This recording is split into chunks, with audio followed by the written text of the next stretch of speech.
తెలంగాణ రాష్ట్ర వ్యాప్తంగా ఏదైతే గ్రామ సభలు పెట్టారో దానివల్లనైతే గ్రామ స్థాయిలో ఉన్నటువంటి వ్యక్తులు చాలా వరకు ప్రభుత్వం మీద మండిపడ్డ పరిస్థితులు మనం చూసాం. దీని గురించి మనతో మాట్లాడడానికి జోగులాంబ నుంచి బీఆర్ఎస్ కోఆర్డినేటర్ కుర్వ పల్లయ్య ఉన్నారు. మాట్లాడించే ప్రయత్నం చేద్దాం. చెప్పండి, తెలంగాణ రాష్ట్ర వ్యాప్తంగా ఏదైతే 6 గ్యారెంటీలు అన్నారు, అదేవిధంగా చూసుకుంటే 4 గ్యారెంటీల గురించి మొన్న గ్రామ సభలు కూడా పెద్ద ఎత్తున నిర్వహించారు. దాంట్లో కూడా చాలా వరకు కూడా ప్రజలు మండిపడ్డ పరిస్థితులు మనం చూసాం. ఎందుకు అనుకోవచ్చు అంటే ప్రజలు ప్రభుత్వం మీద అసహనంగా ఉన్నారనుకోవచ్చా? 100కి 1000% ప్రజలు అసహనంగా అసంతృప్తిగానే ఉన్నారు. రేవంత్ రెడ్డి కాదు ఇది. రేవంత్ రెడ్డి ఏమంటాడు? ఇందిరమ్మ రాజ్యం అంటున్నాడు. ఇది ఇందిరమ్మ రాజ్యం కాదు, రాబందుల రాజ్యం. రేవంత్ రెడ్డి మూటల రాజ్యం. ఇది కేవలం రేవంత్ రెడ్డి మూటల కోసము మాత్రమే తాను ఇవాళ పబ్బం గడుపుకునే పరిస్థితి ఈ రాష్ట్రంలో ఉన్నది. ఇవాళ అన్ని వర్గాలను కూడా గాలికి వదిలేసినాడు. మరి ముఖ్యంగా రైతులను కన్నీళ్ళ గోస పెట్టిస్తున్నాడు. రైతుకు ఇచ్చిన హామీ ఏది కూడా అమలు చేయట్లేదు. 6 గ్యారెంటీలలో అరగుండు గ్యారెంటీ కూడా అమలు చేయనటువంటి చేతగాని దద్దమ్మ ఎవరు ఉన్నారంటే ఈ రాష్ట్రంలో రేవంత్ రెడ్డి. ఓటుకు నోటు దొంగ. ఇవాళ ఓటుకు నోటు దొంగ ఎట్లయితే చేసిండో ఇవాళ రైతులను కూడా ఆ రకంగానే మోసం చేస్తున్నాడు, ముంచుతా ఉన్నాడు. ఇప్పుడు ఆయన ఏం చెప్పిండు? ఆయన వచ్చిన అంటే ఎన్నికల ప్రకటనలో 2023లో వచ్చిన డిసెంబర్ 9 రోజే నేను రైతుకి రుణమాఫీ, రైతు భరోసా ఇస్తా అన్నాడు. మేమైతే ఎవరు అడగలే, ప్రజలం అడగలే, ఎవరు అడగలే రాష్ట్రంలో. ఆయన్నే వచ్చి రైతులను మోసం చేసి మభ్యపెట్టి కళ్ళబల్లి మాటలు చెప్పి మరి ఇస్తా అని చెప్పినందుకు రైతులు ఇవాళ మోసపోయినారు పాపం. ఎందుకంటే ₹1 ఎక్కువ వస్తుందని ఎవరైనా ఆశపడతారు కాబట్టి నమ్మి ఓట్లేసిన పాపానికి ఇవాళ నిండా నట్టేట ముంచుతున్నాడు. మరి ఇవాళ రైతుల కళ్ళ నుంచి కన్నీళ్లు కార్పించినటువంటి పరిస్థితి ఈ రాష్ట్రంలో తీసుకొచ్చినటువంటి వ్యవస్థ ఎవరంటే రేవంత్ రెడ్డి. మరి ఆ రోజు ప్రజాపాలనలో తీసుకున్న దరఖాస్తులు మీకు అందరు కూడా తెలుసు. ప్రజాపాలన 2023 డిసెంబర్లో ప్రజాపాలన పెట్టి ఆ ఫామ్ ఇచ్చి మొత్తం అన్ని ఇందిరమ్మ ఇండ్లు, గ్యాసు సిలిండర్లు, తర్వాత వచ్చేసి రైతు భరోసా, రుణమాఫీ, మళ్ళీ ఉద్యమకారులకు స్థలము, ఇవన్నీ రాయించుకున్నాడు. మరి మూతబరి రాయించుకున్న మూతబరి మళ్ళీ ఇవాళ గ్రామ సభల పేరుతో ఏం పీకనికి వస్తున్నావా ఊళ్ళోకి? అంటే రైతులను తిక్కజనాలు చేస్తున్నావా? అంటే రైతులను తిప్పుకొని దరఖాస్తులు తీసుకొని చెత్తకుండలో పాడేస్తున్నావా? మరి ఏంది చెప్పు? ఇవాళ నిజంగా చెప్తా ఉన్నాము. ఇవాళ ప్రజాపాలన తీసుకున్న దరఖాస్తుల ఆధారంగా ఇవాళ రాష్ట్రంలో చాలా గ్రామాలలో ఆ ప్రజాపాలన దరఖాస్తులు ఆన్లైన్ చేయలేకపోవడం వల్ల ఇవాళ ప్రజలకు వచ్చేటువంటి సంక్షేమ పథకాలు, ప్రభుత్వ పథకాలు, కరెంటు బిల్లు కానీ, సిలిండర్ కానీ, గ్యాస్ కానీ ఇవన్నీ వచ్చే పరిస్థితి లేవు. వాళ్ళు మొర్రోను మొత్తుకుంటున్నారు. మన గ్రామ సభలకు పోతే చెప్పులతోనే కూడా పరిస్థితి అధికారులని, రేవంత్ రెడ్డి నాయకులను అందరినీ కూడా చెప్పులతోనే కొట్టే పరిస్థితి చూస్తురుగా మీరు. రాష్ట్రంలో గ్రామ సభలు ఎంత అల్లా కొల్లోలం అరాచకాలు. ఒక్క వ్యక్తి ఒక ప్రశ్నిస్తే కూడా తీసుకుపోయి పోలీసులు పెట్టి ఎత్తుకుపోయి నిర్బంధించేటువంటి దుర్మార్గమైన పాలన రేవంత్ రెడ్డి చేయడం చాలా దుర్మార్గకరం. మరి చాలా మోసపూరితం, కుట్రపూరితం, దగా కుట్ర ఇవన్నీ చేస్తూ ఉన్నాడు. మరి చూస్తున్నాం. ఒక కార్యకర్త నిలదీస్తే అంటే ఎవరికైనా ప్రజాస్వామ్యంలో నిలదీస్తే హక్కు ఉంటుంది. నువ్వు ఇచ్చిన హామీనే అడుగుతున్నాం, మేము కొత్త హామీ ఇవ్వమని అడగట్లేదు కదా.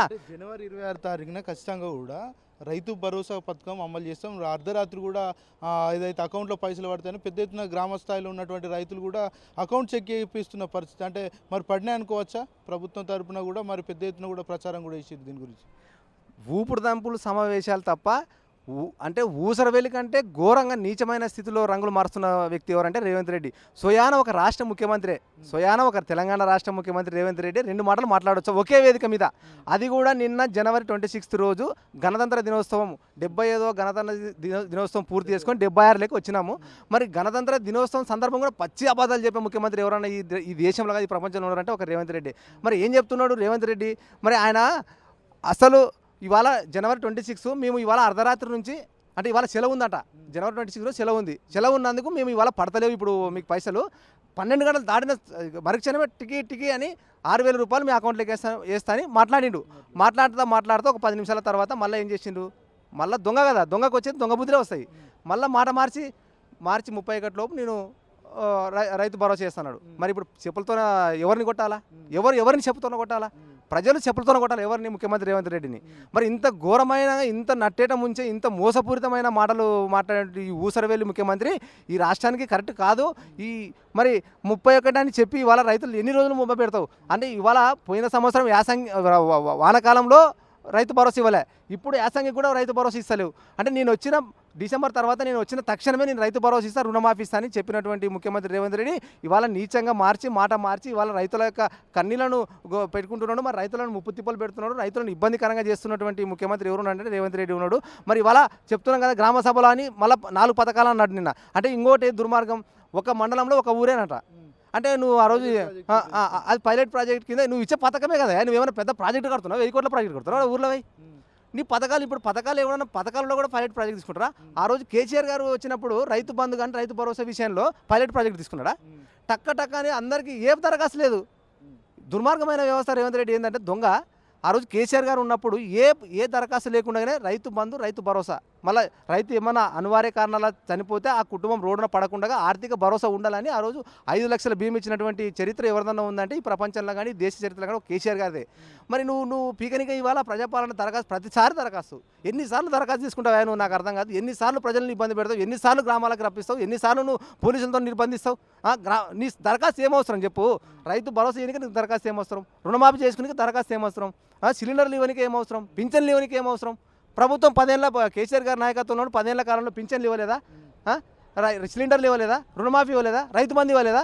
పథకాలు ఇవ్వలేదా? పెన్షన్లు పెంచలేదా?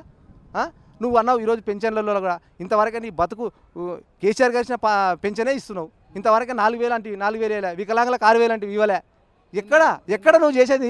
మీరు మహబూబ్ నగర్ జిల్లా అంటే ఉమ్మడి జిల్లాకు సంబంధించి రేవంత్ రెడ్డి ఏదైతే అధికార మీటింగ్లో తిరుపతి రెడ్డి కూడా కూర్చున్న సందర్భం చూసారు, దానికి మీరు ఎట్లా స్పందిస్తారు? మరి ఇంకా ఇప్పుడు రేవంత్ రెడ్డి మాట్లాడి ఎటువంటి ఇంకా నువ్వేం పీకనిక ముఖ్యమంత్రి ఉండాలి? మీ తమ్ముని తెచ్చి ముఖ్యమంత్రి, మీ అన్నని తెచ్చి ముఖ్యమంత్రి కూర్చోబెట్టు. ప్రజాస్వామ్యంలో ప్రజాబద్ధంగా ప్రజాస్వామ్యంలో ప్రజల చేత ఎన్నుకున్నటువంటి ప్రజాప్రతినిధులకి వాల్యూ ఒక ప్రోటోకాల్ ఉంటుంది. అది రాజ్యాంగం. బాబాసాహెబ్ అంబేద్కర్ గారు రాసిన రాజ్యాంగం ప్రకారం ఒక ప్రోటోకాల్గా గౌరవించుకుంటాం. మరి ఇవాళ నీ అన్న నీ సోదరుడు తిరుపతి రెడ్డికి ఏ పదవి లేకున్నా మొత్తం చూసుకుంటాడంటే మరి నువ్వేం పీకనిక ముఖ్యమంత్రి? మరి నీ సోదరుని తెచ్చుకోబెట్టు. మరి ఈడ తీసుకురా, సెక్రటరీ తీసుకురా, అసెంబ్లీకి తీసుకురా, మాట్లాడి. ఎందుకు అంటే ఇవాళ నీ కుటుంబాన్ని దోసుకోవడానికి పెట్టినావు. తిరుపతి రెడ్డిని, కొండల రెడ్డిని, జగదీశ్వర రెడ్డిని ఇవాళ అన్ని ఐటీ రంగానికి సంబంధించినవి, లగచర్లకు సంబంధించినవి మొత్తం కుటుంబ పాలనగా పెట్టుకొని ఇవాళ నీ తిరుపతి రెడ్డితోనే మొత్తం కొడంగల్లో రావణకాశ చేస్తున్నావు. కొడంగల్లో అడుగడుగు నిర్బంధిస్తాం. కొడంగల్కి ఎవరన్నా పోవాలన్నా కూడా చెకబుల్ చేస్తున్నావు. ఇంత దుర్మార్గమైన పాలన. మరి అది కాక మళ్ళీ నువ్వు మళ్ళీ ఉందాతనంగా నా తమ్ముడు నా అన్న అన్ని చూసుకుంటానని చెప్తావు సిగ్గు లేకుండా. ఒక వార్డు మెంబర్కి ఉన్నంత వాల్యూ లేదు నీ తమ్మునికి, నీ సోదరు తిరుపతి రెడ్డికి. ఒక వార్డు మెంబర్కి ఉన్నంత వాల్యూ నీ సోదరుడికి తిరుపతి రెడ్డికి లేదు. ఇది రాజ్యాంగం ఇచ్చిన వాల్యూ. వార్డు మెంబర్ ప్రజల నుంచి గెలిచినటువంటి ఒక వార్డు మెంబర్కి ఉన్నంత వాల్యూ నీ సోదరుడికి లేదు. ఎందుకంటే రాజ్యాంగం ప్రకారం ఎవరైతే ప్రజల చేత ఎన్నుకుంటారో వాళ్ళకి మాత్రమే అర్హత ఉంటుంది. కాకపోతే ఇక్కడ నువ్వు దోసుకోవడానికి పెట్టినావు. మొత్తం నీ అన్నలని, నీ తమ్ముళ్ళని తీసుకొచ్చి దోసుకుంటున్నావు. ఇందిరమ్మ రాజ్యానికి మూటలు పంపిస్తున్నావు ఢిల్లీకి. నీ పదవిని కాపాడుకుంటున్నావు. అంతే తప్ప నువ్వు చేసేది ఏమీ లేదు. అంటే మీరు చెప్పండి, గ్రామీణ స్థాయిలో ఉన్నటువంటి గ్రామస్తులు ఈ ప్రభుత్వం పట్ల చిత్తశుద్ధితో ఉన్నారా, లేకపోతే చాలా మండిపడుతున్న పరిస్థితులు గురించి మీరేం చెప్తలుచుకున్నారు ఈ విషయంలో? సూటిగా చెప్పాలంటే నిజంగా ఈ రాష్ట్రంలో గ్రామంలో అన్నం తినే ప్రతి వ్యక్తి కూడా ఇవాళ రేవంత్ రెడ్డి అంటేనే చీదరించుకుంటున్నారు. రేవంత్ రెడ్డి అంటేనే దుర్మార్గుడు. చిత్తశుద్ధి ఎవరికి లేదు. రేవంత్ రెడ్డి మీద నమ్మకం పోయింది. రేవంత్ రెడ్డి అంటే దొంగ, లంగ, లఫుటు, నయవంచన, మోసం, కుట్ర. ప్రతి రైతుని ప్రతి పౌరున్నారు కానీ మీరు గ్రామాలలో పోయి ఎంత గోసపడుతున్నారంటే మామూలుగా గోసపడలేదు. రేవంత్ రెడ్డి మీద ఎవరికి అరగుండెంత గాడిది గుడ్డెంత. రేవంత్ రెడ్డి గెలిచిండు కదా, అక్కడ ఎక్కువ ప్రేమ ఉండొచ్చు కదా రేవంత్ రెడ్డి మీద. ప్రేమ ఉంటే లగచర్లో చూస్తారు కదా. రైతులని జైలు వేసినటువంటి పాలన ఏమన్నా చూసినామా? మరి నీ కొడంగాలే కదా.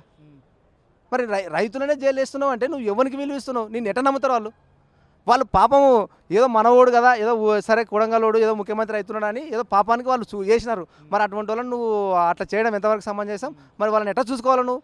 మరి ఇవాళ ఆ రకంగా దెబ్బలు కొట్టి ఇవాళ అర్ధరాత్రి పూతే ఇసుకపోయి లగచర్ల కానీ ఫార్మా కంపెనీ కానీ ఇవన్నీ పెద్ద ఎత్తున కూడా మోసం అంటే దోచుకుంటున్నావు మొత్తం కొడంగల్నంతా. నిన్ను నమ్మే పరిస్థితి లేదు. ఏ గ్రామ సభలో కూడా ఇవాళ రాష్ట్రంలో జరిగినటువంటి 12,500 పైన ఉన్నటువంటి గ్రామ పంచాయతీల్లో కూడా నువ్వు ఎక్కడైనా సరే ఏ రైతు కూడా ఏ ప్రజలు కూడా సంతృప్తి లేరు. ప్రతి గ్రామ సభలో, ప్రతి గ్రామంలో జరిగిన ప్రతి గ్రామ వార్డు సభలో ప్రజలందరూ నిన్ను ప్రశ్నించినారు. ఎక్కడ కూడా ప్రశాంతంగా జరగలేదు. నువ్వు పోలీసుల రాజ్యాన్ని పెట్టుకున్నావు అంతే. ప్రతి గ్రామ సభ జరుగుతుంటే ఊర్లో గ్రామస్తుని నేను పోతే కూడా పోలీసులు పెట్టి అడ్డగించే పరిస్థితి ఉంది. అంటే ఎంత దుర్మార్గం! ఒక ఊరికి నా గ్రామానికి నేను పోతే నన్ను కూడా బంధిస్తావా? ఇది ఎక్కడి పాలన? ఇట్లా ఉంటుంది అంటే వ్యవస్థలో. మరి ఈ రకంగా ఉంది కాబట్టి ప్రజలు కానీ రైతులు కానీ సబ్బండ వర్గాలు కానీ ఎవ్వరు కూడా అసంతృప్తిగా లేనే లేరు. అంటే ఏడాది కాంగ్రెస్ పాలనలో విద్యార్థుల పరిస్థితి ఎట్లుంది? ఎందుకంటే మీరు విద్యార్థి నేత, అదే విధంగా చూసుకుంటే గురుకుల బాటకు కూడా మీరు కూడా వెళ్ళిన సందర్భాలు ఉన్నాయి. విద్యార్థులు మీతో ఏం చెప్పారు ఆ విషయం? ఇంకా విద్యా వ్యవస్థ చూస్తే ఇవాళ విద్యా వ్యవస్థని నాశనం చేసినటువంటి మూర్ఖుడు ఎవడంటే రేవంత్ రెడ్డి. ఇవాళ కేసీఆర్ గారి నాయకత్వంలో స్వర్ణయుగంగా అంటే ఇదే ఇవాళ ఎవరెస్ట్ శిఖరాలకు పోతే రేవంత్ రెడ్డి పాలనలో అంద పాతాలను తొక్కినాడు. ఇవాళ గురుకుల పాటలో భాగంగా మా బీఆర్ఎస్ పార్టీ మా కేటీఆర్ గారి నాయకత్వంలో జరిగినటువంటి గురుకుల పాట కార్యక్రమంలో మేమంతా సైనికులుగా విద్యార్థులుగా ఆ పిల్లలకి ఏం సమస్యలు ఉన్నాయని తెలుసుకోవడానికి పోతే కూడా నిర్బంధించి ఆ గురుకుల పాఠశాలకు పోకుండా మమ్మల్ని బంధించినాడు. అంటే లోపల ఏమో జరుగుతుంది. అధికారులు కూడా మొత్తం కొమ్ము కాస్తున్నారు. కాంగ్రెస్ పార్టీ కార్యకర్తలు అక్కడ వ్యవహరిస్తున్నారు. మేము ఏం అడుగుతున్నాం, గురుకుల పాఠశాలలోకి పోయి కాలేజీలోకి పోయి అయ్యా పిల్లలకి మంచి భోజనం అందించండి, మంచి సాంబార్ పెట్టండి, మంచి బువ్వ పెట్టండి, పరిసరాలు పరిశుభ్రంగా ఉంచండి, బాత్రూమ్లు నీట్గా ఉంచండి, నీళ్లు సఫిషియెంట్గా ఇవ్వండి, మంచినీటి సౌకర్యం కల్పించండి, త్రాగునీరు మీరు ఇవన్నీ చేయండి. ఎప్పటికెప్పటికే బ్లీచింగ్ పౌడర్ వేయండి పిల్లలకి. డార్మేటర్లో కానీ వాళ్ళకి రావాల్సినటువంటి బూట్లు, షూలు, చలికోట్లు ఇవన్నీ ఇవ్వండి టైం టు టైం అని చెప్పడానికి పోయినాము. పోతే కూడా మొత్తం అడుగడుగును నిర్బంధించి ఇవాళ గురుకుల వ్యవస్థను నాశనం చేసినాడు. ఇంకొకటి అదేటో ఇంటిగ్రేటెడ్ గురుకుల పాఠశాలని తీసుకొచ్చి ఆయన ఒకటేసారి అక్కడనే ఒక 5-6 వేల మందికి అక్కడ పెడతాడంట. మరి ఇప్పుడు ఉన్న గురుకుల పాఠశాల కూడా సమీకృత గురుకుల పాఠశాలనే. దీన్ని బాగు చేయలేనోడు వేల మందిని పెట్టి బాగు చేస్తాడా ఎక్కడైనా?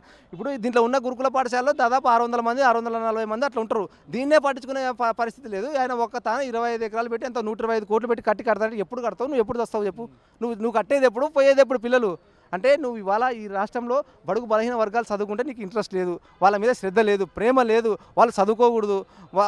నీకు కావాల్సింది ఒకటి ఏంటంటే నీ కుటుంబము, నీ తమ్ముళ్ళు, నీ అన్నలు బాగుపడాలా. అందుకోసమని ఇవాళ గురుకులాలలో 100 మంది ఇప్పటికే 50 మంది విద్యార్థులను పొట్ట పెట్టుకున్న పాపం రేవంత్ రెడ్డి కూడా కట్టుకున్నాడు. ఎక్కడ చూసినా ఇవాళ మాగనూరులో అక్కడ నారాయణపేట జిల్లా మాగనూరులో కూడా దాదాపు 100 మందికి ఫుడ్ పాయిజన్తో విలవిల కొట్టుకొని వస్తుంది. ఇవాళ ఎక్కడ ఆదిలాబాద్ గిరిజన బిడ్డ కూడా శైలజ కూడా ఇవాళ చనిపోవడం జరిగింది. ఇప్పుడు నిన్న కూడా నాగర్ కర్నూలు జిల్లాలో ఒక అమ్మాయి రెసిడెన్షియల్ అమ్మాయి ఉరేసుకొని వచ్చింది హాస్టల్ని.